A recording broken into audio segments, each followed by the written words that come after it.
Bueno, el siguiente ponente es el doctor Omar García. Él es radiólogo con alta especialidad en imagen cardiovascular. Está adscrito al Hospital de la Raza. Él nos va a hablar ahora de tromboembolia pulmonar crónica. Bien, buenos días, perdón. Continuando con el programa, vamos a ver algo de lo que es el tromboembolismo crónico. Cuando nosotros pensamos en lo que es tromboembolia crónica, tenemos que también pensar un poco en lo que es la tromboembolia aguda. Es decir, aquellos pacientes en que tuvieron un antecedente de un evento embólico agudo, el 75% de los pacientes con TEP crónica han tenido este antecedente.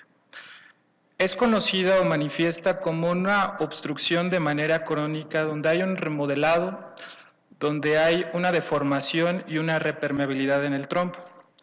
Entonces, cuando nosotros hacemos una evaluación un poco más estricta, hemos encontrado que aquellos pacientes con un desarrollo de tromboembolismo crónico, hasta un 74.8%, tienen un evento agudo previo. Asimismo, un 56.1% también cuentan con un antecedente de embolismo por trombosis venosa profunda.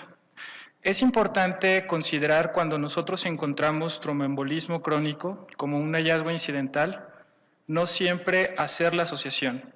¿Por qué? Porque tenemos que pensar también en aquellas causas en las cuales la hipertensión pulmonar asociada al tromboembolismo crónico y pensar en causas, digamos, no asociadas a una TEP aguda.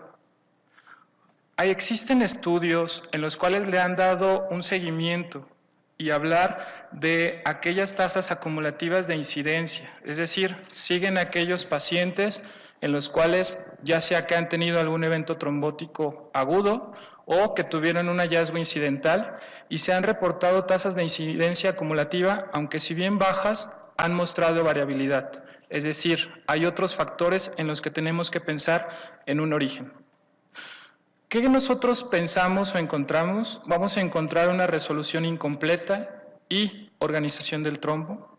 Este trombo se va a incorporar a la pared y va a conducir a una obstrucción y una estenosis, donde va a existir un remodelado y condicionando una lesión prevascular. Es importante que si nosotros sigamos estas gráficas, porque nosotros podemos encontrar la presencia de bandas, recanalización o estenosis. Cuando nosotros tenemos un cuadro de embólico agudo, vamos a desarrollar un área de hipoperfusión. Esta área de hipoperfusión posteriormente va a tender a remodelar el vaso con la intención de generar un paso del flujo y posteriormente este vaso por unos procesos inflamatorios se va a ir alterando, se va a ir modificando y a su vez la intención es generar repermeabilidad. Esto va a condicionar modificaciones dentro de los aspectos del vaso, pudiendo nosotros encontrar estas características en los estudios tomográficos o de imagen. Si bien existe ya un algoritmo establecido para el paciente con un evento trombótico crónico, el cual es muy asociado a la hipertensión pulmonar. Es decir, si nosotros tenemos tromboembolismos crónicos de manera repetitiva, tuvimos un antecedente de un embolismo agudo, vamos a generar un incremento en la resistencia pulmonar que va a ser un dato de sobrecarga y de disfunción del ventrículo derecho, haciendo que la arteria pulmonar incremente su tamaño, incremente la presión por el grado de resistencia. Entonces, aquí, cuando existen hallazgos o pensamientos en un tromboembolismo pulmonar, el estudio inicial es la medicina nuclear, aunque si bien no se cuenta con una adecuada sensibilidad, su especificidad es muy alta. ¿Hay defectos? No hay defectos. ¿Sale?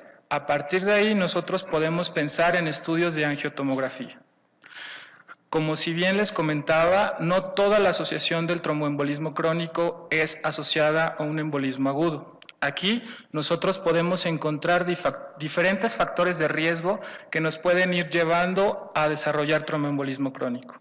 Si yo tengo un paciente con un estado de hipercoagulabilidad, si yo tengo un paciente con algún post-esplenectomía, un trastorno crónico inflamatorio, puedo desarrollarlo. Entonces, ¿qué pasa con los diferentes métodos? Nosotros ya tenemos establecido que que la tomografía es un estándar de referencia por las condiciones propias de nuestro medio. Si bien existe algo de controversia en relación a la sensibilidad, sobre todo porque los trayectos subsegmentarios, es decir, aquellos trayectos de tercero, cuarto y a veces un poquito más distales, es difícil porque el paciente no tolera el periodo de apnea, no alcanzamos la atenuación de contraste. Entonces, hablar de los protocolos ideales para la realización de una angiotomografía pulmonar, aunque es un campo muy independiente, sí tenemos que hacer mención a dosis bajas de radiación porque se ha descubierto que incrementa la atenuación del vaso. Hay estudios en los cuales se menciona que al hacer el estudio gatillado podemos mejorar la sensibilidad per vaso, es decir, se puede analizar de una mejor manera porque podemos hacer una reconstrucción multifásica y además de esto la colocación del ROI en el tronco de la pulmonar. ¿Por qué? Porque conocemos que en muchas ocasiones lo colocamos en otros lugares y no tenemos una certeza. Entonces, ¿qué pasa cuando nosotros tenemos esto? Tuvimos un trombo de una arteria segmentaria, un trombo importante. Va a pasar el tiempo y vamos a desarrollar embolismos crónicos. También es conocido, en estas tablas se puede identificar los valores de especificidad y sensibilidad de las pruebas para la detección de tromboembolismo crónico por tomografía. Entonces, ¿por qué la tomografía toma un valor importante? Porque aquí podemos identificar hallazgos vasculares, hallazgos pulmonares y hallazgos cardíacos. Es un método que nos ofrece 3 herramientas para evaluar en un solo estudio. Aquí, en los casos donde podemos encontrar una obstrucción completa, ha sido conocido que forma un signo que se llama pouch defect, es decir, hacemos un signo, un defecto de llenado de forma convexa, el vaso pequeño posterior al trombo va a ser irregular por la constricción. Entonces aquí tenemos casos de pacientes con eventos tromboembólicos previos donde existe un trombo grande en la rama pulmonar derecha, podemos ver parte del remodelado de los vasos de manera listal y cómo con el tiempo se van reperfundiendo. Otro de los signos que nosotros consideramos muy característicos es la presencia de bandas. La banda son aquellas líneas fibrosas en las cuales se van formando dentro de las paredes de los vasos, pueden cruzarlos, son lineales y pueden tener hasta una extensión longitudinal de 20 milímetros. Aquí el trombo crónico va a condicionar una irregularidad intimal y puede condicionar un estrechamiento. Entonces aquí podemos identificar estas líneas, defectos de llenado parciales, lineales, en los cuales cuando hacemos reconstrucciones coronales podemos identificar la presencia de bandas, los cuales ya son datos sugestivos de eventos crónicos. Asimismo, podemos continuar y vemos otro signo. El trombo se adosó a la pared, hubo repermeabilización y con el paso del tiempo va a condicionar el remodelado del vaso, se puede calcificar y es algo que nosotros tenemos que estar pensando. En el caso de las web o las redes es algo similar a las bandas. Aquí la diferencia es que van a ser muchas bandas juntas, es decir, se van juntando y van haciendo una fina red.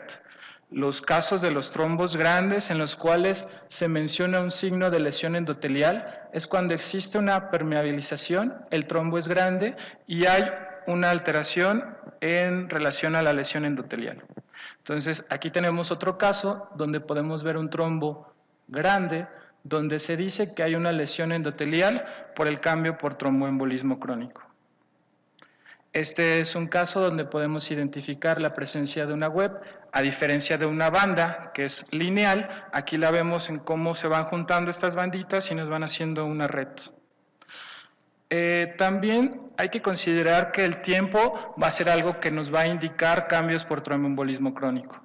Cuando nosotros tenemos esto, podemos encontrar, como se les mencionaba, la presencia de calcificaciones adosadas al trombo. Ya nos está indicando un evento trombótico crónico. La dilatación postestenótica puede desarrollar la presencia de aneurismas y tortuosidad en los trayectos vasculares. Pero ojo, los pacientes con hipertensión arterial pulmonar, pueden desarrollar tortuosidad de los trayectos vasculares por el propio incremento de la presión intrapulmonar.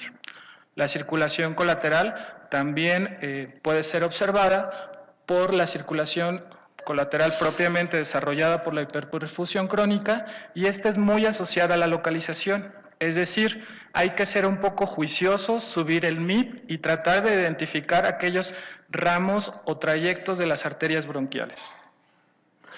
Un signo importante que nosotros tenemos que considerar, ¿por qué? Porque podemos determinar la asociación con el riesgo de hipertensión pulmonar asociada a tromboembolismo crónico, es el incremento en el tronco de la pulmonar.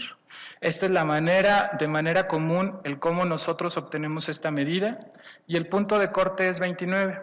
Hay quienes también mencionan la relación entre el diámetro de la arteria y el tronco de la pulmonar, pero siendo objetivos, el punto de corte 29 milímetros. Hablando del patrón de perfusorio en mosaico, es un patrón que es caracterizado por zonas de hipoperfusión, las cuales van a alternar con otras áreas en las cuales no vamos a identificar estas zonas de hipoperfusión y son debidas a la redistribución del flujo. Algo que también considero importante mencionar es el cambio de ventana. En muchas ocasiones, cuando nosotros tenemos ventana de mediastino, que queremos ser juiciosos, evaluar los trayectos vasculares, la ventana recomendada es 100 con 500 para poder identificar trayectos vasculares. Si yo ventaneo y empiezo a ser un poco juicioso en relación al parénquima pulmonar, puedo empezar a encontrar áreas de hipoperfusión. La relación ventrículo derecho, ventrículo izquierdo y ese incremento en las cavidades derechas también se ha condicionado como un signo mal pronóstico.